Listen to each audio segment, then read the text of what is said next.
Synod means walking together.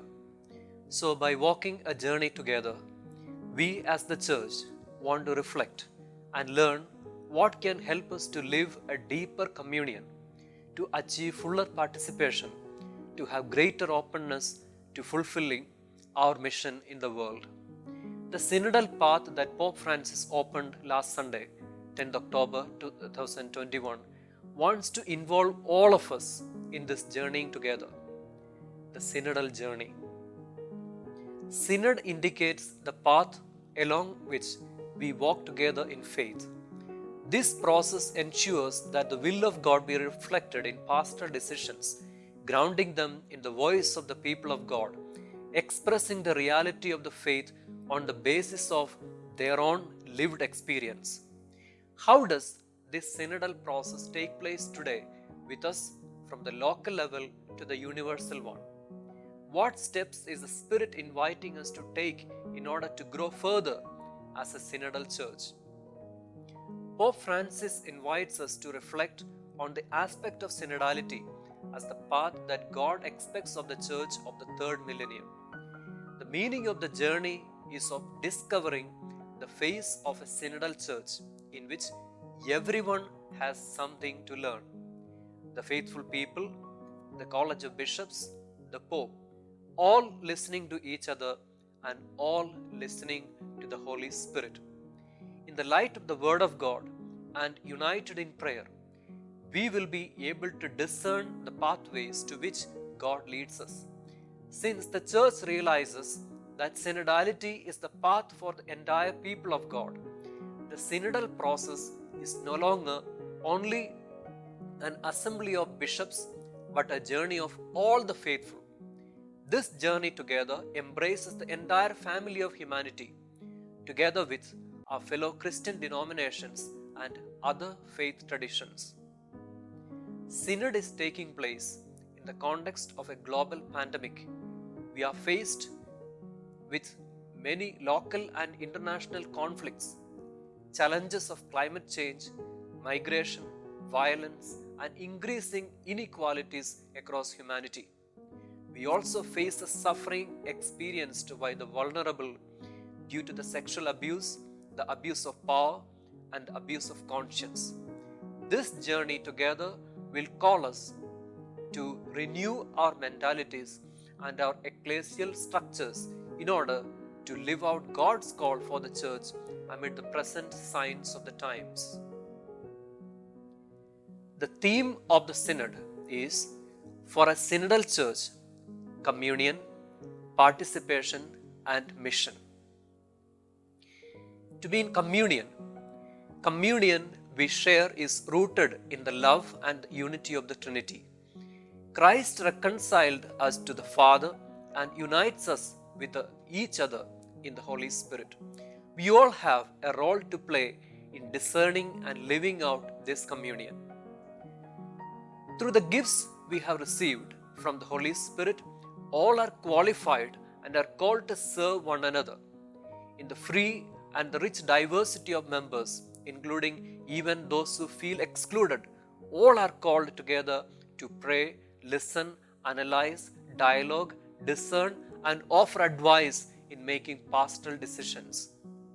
To mean mission, the nature of synodality intends to enable the church to better witness to the gospel, especially with those who live on the spiritual, social, economic, political, geographical, and existential peripheries of our world. To have a synodal church, the building up of the body of Christ is an activity common to all of us who are equal in dignity, though varied in diverse gifts we have received from God. Only a journeying together that brings together in unity the variety of gifts, charisms, and ministries, embracing all humankind, whose joys and hopes, griefs, and anxieties we share, pursuing the good of all, thus becoming the universal sacrament of salvation. There are three levels on which synodality is articulated. The synodal path is rooted in the concrete life of the people of God. Journeying together is already being experienced in our ordinary way of living, praying, celebrating, and working, even if the term synodality is not known or used.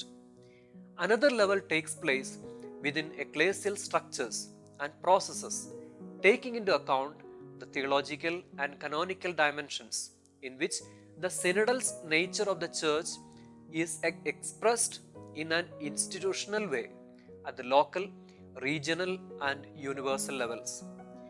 Another level is the universal level of synod when convoked by a competent authority. There are two different perspectives to understand. Journeying together can be understood from two different perspectives. The first perspective looks at the internal life of the particular churches, at the relationships between their constituent parts, between the faithful and their pastors, bishops, and different parishes or other ecclesiastical bodies, the bishops and the pope. It looks at the ways in which each particular church integrates within itself the various forms of vocations, movements, and ecclesial and ecclesiastical institutions of various kinds: schools, hospitals, universities, foundations, charitable and assistance organizations, etc.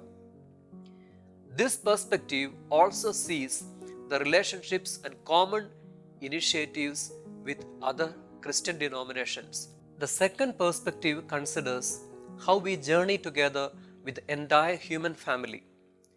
We reflect on our relations, dialogue, and possible common initiatives with believers of other religions, with people who are distant from the faith, as well as with specific social environments and groups, with their institutions, the world of politics, culture, economics, finance, labor, trade unions, and business associations, non-governmental and civil society organizations, popular movements, minorities of various kinds, the poor and excluded.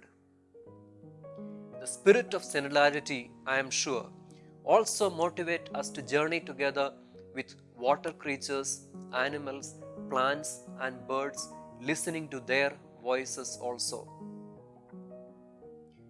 We need to see how synodality could be lived in our own different local contexts. In our local church and in society, who are journeying companions? The ones journeying together. When we say our church, who is part of it? What persons or groups are left on the margins, expressly or in fact? Listening requires an open mind and heart, without prejudices. Whom do we usually listen to? Whom do we need to listen? How are the laity, especially young people and women, heard? What space is there for the voice of minorities, the discarded and the excluded? Are we able to identify prejudices and stereotypes that hinder our listening? How do we listen to the social and cultural context in which we live? Speaking out happens only in integrating freedom, truth, and charity. How do we promote a free and authentic style of communication within the community and its organizations without duplicity and opportunism? How does the relationship with the media system, not only the Catholic media, work? Who speaks on behalf of the Christian community, and how are they chosen? How do we ensure the active participation of all the faithful in the liturgy and the exercise of the sanctifying function? Journeying together is only possible if it is based on listening to the word and the celebration of the Eucharist. How do prayer and liturgical celebration inspire and direct our journeying together and inspire the most important decisions?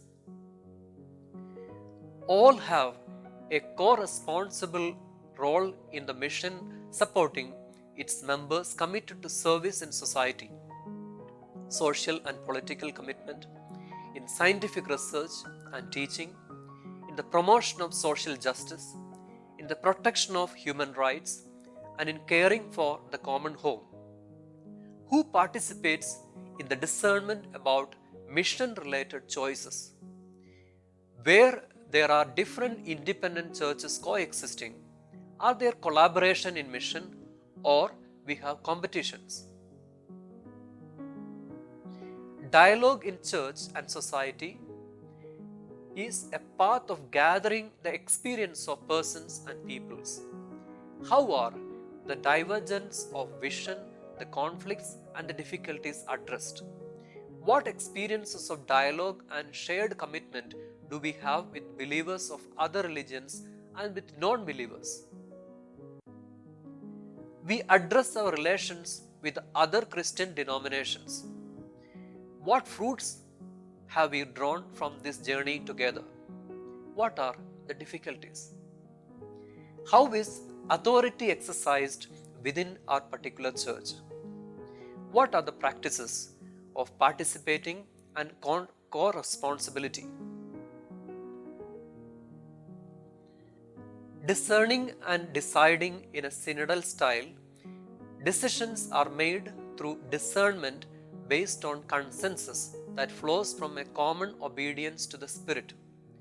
What are the procedures and methods we use to discern together and make decisions?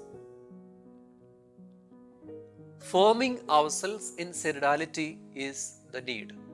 For us today, this journeying together is a learning process of formation of the human person and of the Christian and of our families and of our communities.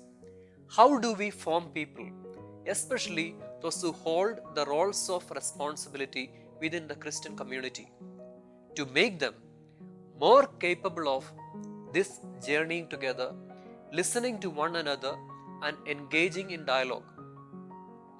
What formation do we offer for discernment and exercise of authority? We need to be familiar with many tools that can help us to understand the dynamics of the culture in which we are immersed and their impact on our style of the church. There are a number of pitfalls too. The temptation of wanting to lead ourselves instead of being led by God. Rather, it is a spiritual process that is led by the Holy Spirit. Our humble efforts of organization and coordination are at the service of God who guides us on our way. A temptation to focus on ourselves and only our immediate concerns. What is God's plan for the church here and now? How can we implement God's dream for the church on the local level? The temptation to only see problems. Fixating on the problems will only discourage us. Instead of focusing only on what is not going well, let us appreciate where the Holy Spirit is generating life and see how we can let God work more fully. The temptation of focusing only on structures. The synodal process will naturally call for a renewal of structures at various levels of the church. The conversion and renewal of structures will come about only through the ongoing conversion and renewal of all the members of the body of Christ. The experience of synodality should focus on the experience of journeying together to discern the path forward, inspired by the Holy Spirit. The temptation not to look beyond the visible confines of the church. A synodal process is the time to dialogue with people from the worlds of economics and science, politics and culture, arts and sport, the media and social initiatives. It will be a time to reflect on ecology and peace, life issues and migration, to fulfill our mission in the world. The temptation to lose focus of the objective of the synodal process. No one synodal process is going to resolve all our concerns and problems. Synodality is an attitude and an approach of moving forward in a co-responsible way that is open to welcoming God's fruits together over time. The temptation of conflicts and divisions. It is vain to try to impose one's ideas on the whole body through pressure or to discredit those who feel differently.